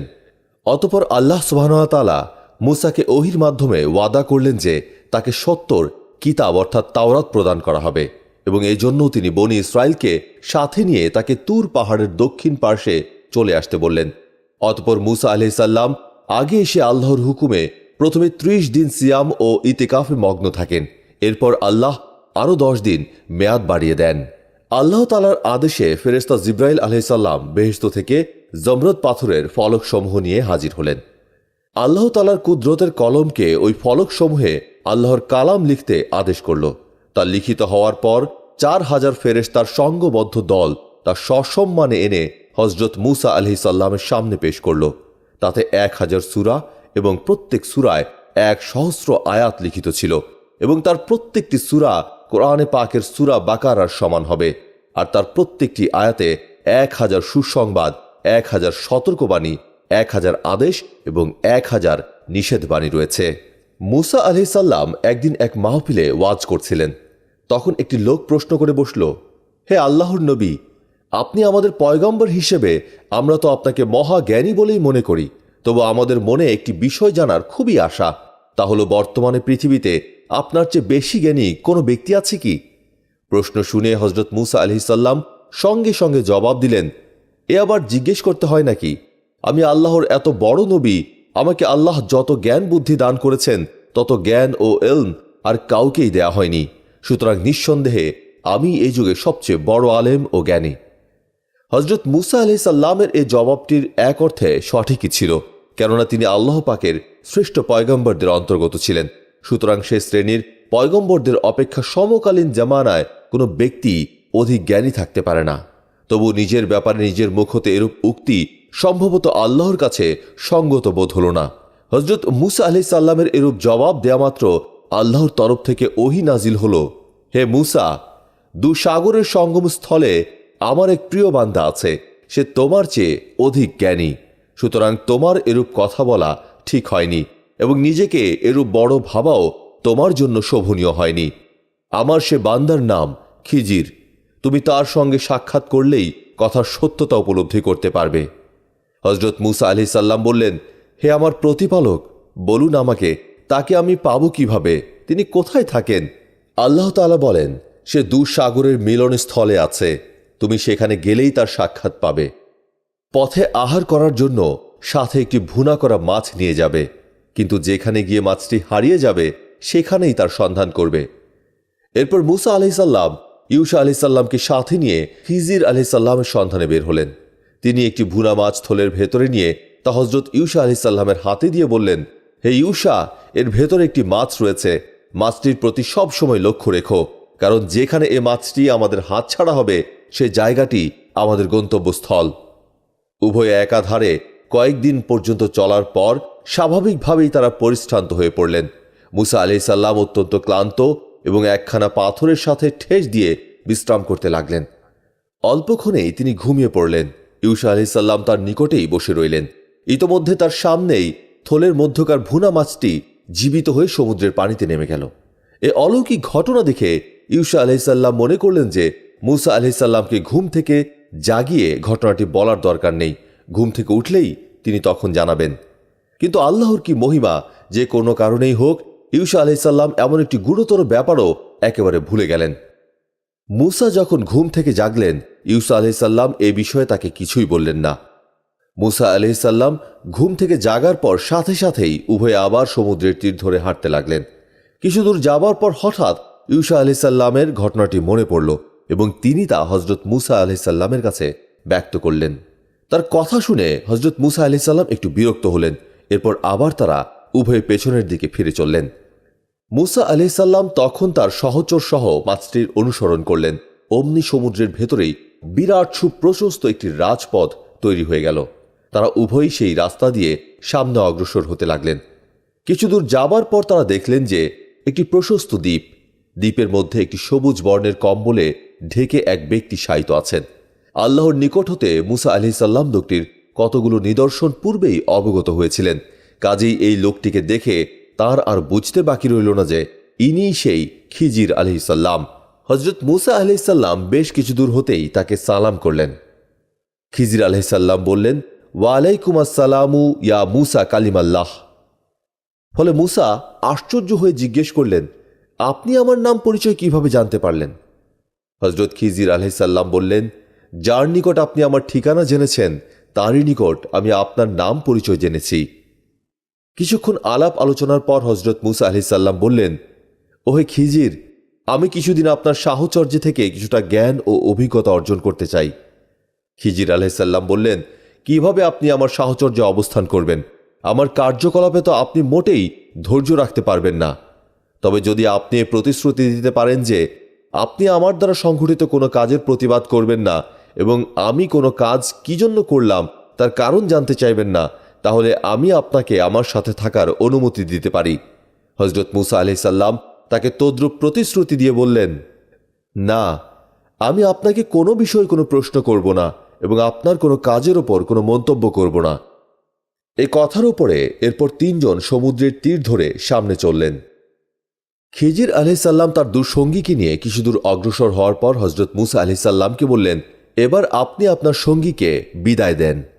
তার কথা মতো হজরত মুসা আলাইহিস সালাম ইউসা আলাইহিস সালামকে বিদায় দিলেন। তারপর দুজনে আরও কিছু দূর অগ্রসর হলেন। তখন দেখা গেল একটি নদীর মোহনায় একখানা নৌকা পাল খাটিয়ে যাচ্ছে। হজরত খিজির আলাইহিস সালাম হাতের ইশারায় নৌকার মাঝিকে নৌকা ভেড়াতে বললেন। মাঝি নৌকা কুলে ভেড়ালো। হজরত খিজির আলাইহিস সালাম নৌকার মাঝিকে বললেন, তুমি আমাদেরকে নদীর অপর পারে নিয়ে চলো, আমরা তোমাকে উচিত পারিশ্রমিক দেব। মাঝি তাদেরকে নদীর অপর পারে নিয়ে নৌকার তীরে ভিড়ালো। হজরত খিজির আলাইহিস সালাম নৌকা হতে কুলে ওঠার সময় নৌকায় সজোরে একটি পদাঘাত করে একখানা তক্তা খুলে দিলেন। নৌকার মধ্যে পানি ঢুকে অল্পক্ষণের মধ্যেই তা ডুবে গেল। খিজির আলাইহিস সালাম এরূপ অবাঞ্ছিত কাজটি ঘটিয়ে নিরুদ্বেগে পথ চলতে লাগলেন। হজরত মুসা আলাইহিস সালাম এই কাজটি দেখে তাকে জিজ্ঞেস করলেন, জনাব, আপনি কি নৌকার আরোহীদেরকে ডুবিয়ে দেওয়ার জন্য এই কাজটি করলেন? আপনার এই কাজটি কিন্তু অত্যন্ত আপত্তিকর। হজরত খিজির আলাইহিস সালাম বললেন, আমি কি আপনাকে পূর্বেই বলিনি যে আপনি আমার সাথে ধৈর্য রক্ষা করতে পারবেন না? শেষ পর্যন্ত আপনি প্রতিশ্রুতি ভঙ্গ করলেন। হজরত মুসা আলাইহিস সালাম বললেন, দেখুন, আমার স্মরণ ছিল না, অতএব আপনি আমার এই ব্যাপারটির তত গুরুত্ব দিবেন না এবং আশা করি আমার এই কাজটাকে একটু হালকা নজরে দেখবেন আর এই প্রথম ত্রুটি হিসেবে ক্ষমা করবেন। যা হোক, তারা পথ চলতে চলতে একটি শহরের কাছে উপস্থিত হলেন। সেখানে কতিপয় বালক খেলা করছিল। তাদের মধ্যে একটি অতিশয় সুন্দর বালক ছিল। হজরত খিজির আলাইহিস সালাম বালকটিকে ধরে এক আছাড়েই মেরে নির্বিবাদে প্রস্থান করলেন। ইসলামী শরীয়তের ধারক বাহক ও প্রচারক তথা কঠোর নীতির অনুসারী হজরত মুসা আলাইহিস সালামের মতো তেজি পুরুষ এরূপ নৃশংস ঘটনা দেখে কিভাবে সহ্য করতে পারেন? তার পূর্বের প্রতিশ্রুতির কথা স্মরণ থাকা সত্ত্বেও এবার তিনি হজরত খিজির আলাইহিস সালামের কাজের কঠোর প্রতিবাদ করলেন। আপনি এই অপরিচিত অবোধ নিষ্পাপ কচি বালকটিকে কেন এভাবে হত্যা করলেন? কি অপরাধের জন্য আপনি তার সাথে চরম নৃশংসতা দেখালেন? হজরত খিজির আলাইহিস সালাম বললেন, দেখুন, এই জন্যই আমি পূর্বেই বলেছিলাম যে আপনি আমার সাথে থেকে ধৈর্য রক্ষা করতে পারবেন না। আপনি এ দ্বিতীয়বার ওয়াদা ভঙ্গ করলেন। এখন আপনি আর আমার সঙ্গে চলতে পারবেন না। অতএব আপনার উচিত আমার নিকট থেকে এখনই চলে যাওয়া। কিন্তু হজরত মুসা আলাইহিস সালাম এবারও তার ত্রুটি স্বীকার করে বললেন, দেখুন, আমি অপরাধ করেছি। এবার আপনার কাছে নতুনভাবে প্রতিশ্রুতি দিচ্ছি, আর কখনোই কোনো কাজে মন্তব্য করব না, আর কখনো প্রতিবাদও করব না। যদি এ ধরনের কোনো ত্রুটি আমি আবারও করি তবে আপনি আমাকে তখনই তাড়িয়ে দেবেন। দয়া করে আরেকবার আমাকে আপনার সাথে থাকার সুযোগ প্রদান করুন। হজরত খিজির আলাইহিস সালাম শুধু বললেন, আচ্ছা, কথা যেন ঠিক রাখতে পারেন। এরপর আবার তারা চলতে লাগলেন। কিছু দূর চলার পর তারা ক্ষুধা পিপাসায় খুবই কাতর হয়ে পড়লেন, কিন্তু কোথাও কিছু জুটল না। এরপর তারা গ্রাম হতে বের হবার সময়ে এক প্রান্তে অবস্থিত একটি বাড়ির সামনে একটি ভগ্ন প্রাচীর দেখলেন। প্রাচীরটির অনেক জায়গায় ভেঙে তা ধসে পড়ার উপক্রম হয়েছে। হজরত খিজির আলাইসাল্লাম অনাহত সে প্রাচীরটি মেরামতের কাজে লেগে গেলেন। এতে মুসা আলাইসাল্লাম অত্যন্ত বিরক্ত হয়ে বললেন, যে গ্রামের লোকেরা আমাদেরকে সামান্য পানীয় পর্যন্ত দিল না, সে গ্রামের এ ভাঙা দেয়াল এরূপ বিনা পারিশ্রমিকে আপনি কোন উদ্দেশ্যে মেরামত করছেন? উপযুক্ত পারিশ্রমিক নিয়ে এ কাজ করলে আমরা তা দ্বারা অন্তত খাদ্য ক্রয় করতে পারতাম। আমি আপনার এসব কাজের অর্থ কিছুই বুঝতে পারছি না। হজরত খিজির আলাইহিসসালাম বললেন, আপনি এ তৃতীয়বার আমার কাছে প্রশ্ন করলেন ও তার প্রতিবাদ করলেন। এবার আর আপনাকে আমার সঙ্গে কিছুতেই রাখতে পারছি না। আপনি এরূপ করবেন তা বুঝেই আমি আপনাকে বলেছিলাম যে আপনার পক্ষে আমার সঙ্গে থাকা সম্ভব নয়। খামোখা জেদ ধরলেন, প্রতিশ্রুতি দিলেন। যতদূর হয়েছে খুব হয়েছে, এখন আর একত্রে থাকা যাবে না, বিদায় হয়ে যান। হজরত মুসা আলাইহিসসালাম বললেন, আমিও আর আপনার সাথে থাকতে চাই না। আপনার সঙ্গে থেকে আপনার এসব অপকর্মের শরিক হওয়া আমি পছন্দ করি না। তখন খিজির আলাইহিসসালাম বললেন, যাই হোক না কেন, এখন আর বিদায় মুহূর্তে আমার এ ধরনের কাজগুলোর ভেতরে নিগুড় রহস্য কি তা আপনাকে জানিয়ে দিতে চাই। এতে হজরত মুসা আলাইহিসসালাম বললেন, দয়া করে জানিয়ে দিলে বাধিত হতাম।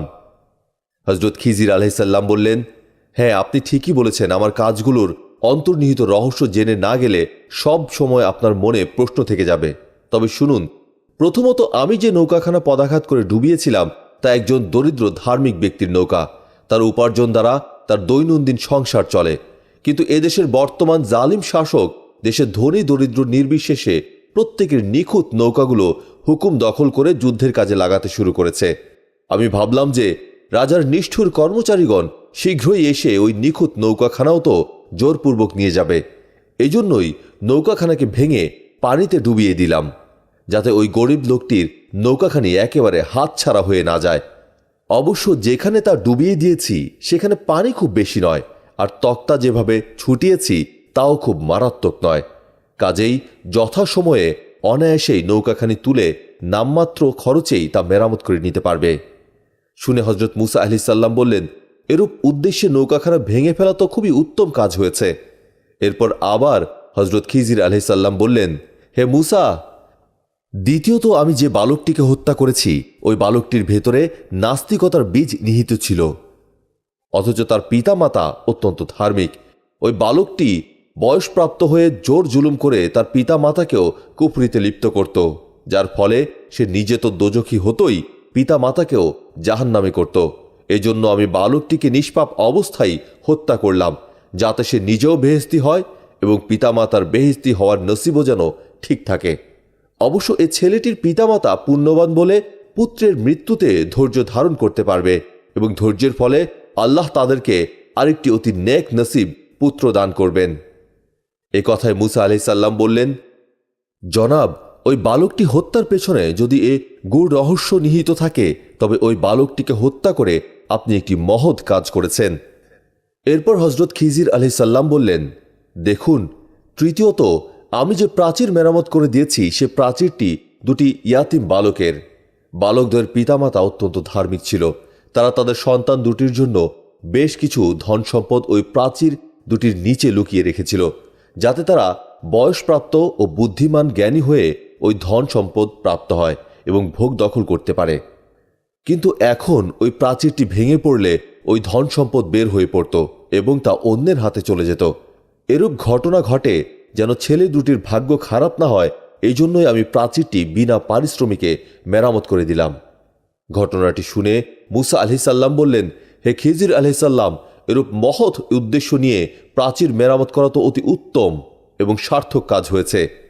এরপর মুসা আলাইহিসসালাম খিজির আলাইহিসসালামকে আন্তরিক ধন্যবাদ জানিয়ে তার নিকট হতে বিদায় গ্রহণ করলেন। ভাই হজরত হারুন আলাইহিসসালামের ইন্তেকালের পর হজরত মুসা আলাইহিসসালামের মনে এরূপ ধারণা জন্ম নিল যে এখন তারও আর বেশি সময় নেই। আল্লাহর তরফ থেকে শীঘ্রই তাঁরও ডাক এসে পড়বে। অতএব তিনি বনি ইসরায়েলদেরকে জমায়েত করে নানা প্রকার উপদেশ দান করলেন যে, আমি আমার অবর্তমানে তোমাদের হেদায়েতের জন্য ইউশা আলাইহিসসালামকে আমার স্থলাভিষিক্ত করে যাচ্ছি। তোমরা সকলে তাঁর অনুসরণ করবে এবং তাঁকে মেনে চলবে। আর তোমাদের জন্য পবিত্র গ্রন্থ তাওরাত রেখে গেলাম। সকলে তা মনোযোগ সহকারে পাঠ করে তার বিধান অনুসারে জীবনযাপন করবে। এ সময় হজরত মুসা আলাইহিস সালাম নিজেও অধিক পরিমাণে ইবাদত বন্দেগী এবং আল্লাহ তাআলার দরবারে মোনাজাত করতে লাগলেন। ইতোমধ্যে একদিন ফেরেশতা মালাকুল মাউত হজরত মুসা আলাইহিস সালামের নিকটে এসে সাক্ষাৎ করলেন। হজরত মুসা আলাইহিস সালাম তাকে জিজ্ঞেস করলেন, ভাই আজরাইল, আপনি কি উদ্দেশ্যে তাশরিফ এনেছেন? আজরাইল আলাইহিস সালাম উত্তরে বললেন, হে আল্লাহর নবী, আপনি অবশ্যই জানেন আমার আগমন কি উদ্দেশ্যে। সৃষ্টিকুলের জান কবজ করাই আমার কাজ। তার কথা শুনে হজরত মুসা আলাইহিস সালাম চমকে উঠে প্রশ্ন করলেন, তবে কি আপনি এখন আমার জান কবজ করতে এসেছেন? আজরাইল আলাইহিস সালাম সে কথার জবাব না দিয়ে হজরত মুসা আলাইহিস সালামকে জিজ্ঞেস করলেন, কেন, কোনো রকম আপত্তি আছে কি? হজরত মুসা আলাইহিস সালাম বললেন, না, আপত্তির কিছু নেই, তবে আমার মনের আকাঙ্ক্ষা আমি শেষবারের মতো আল্লাহর সাথে কিছু কথোপকথন করে যাব। ফেরেশতা মালাকুল মউত বললেন, আচ্ছা বেশ, তবে তাই হবে। আপনি তুর পর্বতে গিয়ে আল্লাহর সাথে কথাবার্তা বলুন, তারপর আমি আপনার জান কবজ করব। আমি আজ অবশ্য আপনার জান কবজ করতে আসিনি, শুধুমাত্র আপনার অভিপ্রায়টা জানতে এসেছিলাম। এ কথা বলে আজরাইল বিদায় হয়ে গেলেন। হজরত মুসা আলাইহিস সালাম ওই দিন হতে প্রত্যহই একবার করে তুর পর্বতে গিয়ে আল্লাহ তাআলার সাথে নানা বিষয়ে কথাবার্তা বলতে লাগলেন। এভাবে একদিন তিনি আল্লাহর সাথে কথাবার্তা বলে তুর পর্বত হতে নেমে কিছু দূর চলার পর দেখলেন যে এক স্থানে 7 জন লোক একটি কবর খনন করছে। তিনি তাদেরকে জিজ্ঞেস করলেন, তোমরা কার জন্য এই কবরটি খনন করছো? তারা জবাব দিলেন যে আল্লাহর একজন অত্যন্ত প্রিয় বান্দার জন্য। কবর খনন করা অত্যন্ত সওয়াবের কাজ, সুতরাং ইচ্ছা করলে আপনিও শরিক হতে পারেন। এই কথাটি সত্যই বটে। তাই মুসা আলাইহিস সালাম বিনা দ্বিধায় এ কাজে শরিক হলেন। যারা কবর খনন করছিল তাদের মধ্যে একটি লোক মুসা আলাইহিস সালামকে লক্ষ্য করে বলল, যার জন্য কবর খনন করা হচ্ছে তার শারীরিক দৈর্ঘ্য ও প্রস্থ অবিকল আপনার মতোই হবে। আপনি একবার কবরটায় শয়ন করলে আমরা বুঝতে পারতাম কবরটার মাপ ঠিক হয়েছে কিনা। হজরত মুসা আলাইহিস সালাম বললেন, তোমরা বড়ই সুন্দর ও আকর্ষণীয়ভাবে কবরটি খনন করো। এরকম একটি কবর যদি আমার জন্য হতো। এই কথা বলে সত্যই হজরত মুসা আলাইহিস সালাম ওই কবরটির মধ্যে নেমে দুপা শটান করে চিৎভাবে শয়ন করলেন। আর ঠিক সেই মুহূর্তে আজরাইল আলাইহিস সালাম এসে তার জান কবজ করে নিয়ে গেল। এরপর উপস্থিত ব্যক্তিগণ যখন দেখল যে তার মৃত্যু ঘটেছে, তখন তারা ওই কবরেই তাকে দাফন করল। ঐতিহাসিকদের ধারণা মতে মুসা আলাইহিস সালাম খ্রিস্টপূর্ব 1415 সালে ইন্তেকাল করেন। কেউ কেউ বলেন তিনি খ্রিস্টপূর্ব 1400 সালে 120 বছর বয়সে ইন্তেকাল করেন। হাদিসের এক বর্ণনায় জানা যায় যে মুসা আলাইহিস সালামকে বাইতুল মুকাদ্দাসের পাশে দাফন করা হয়।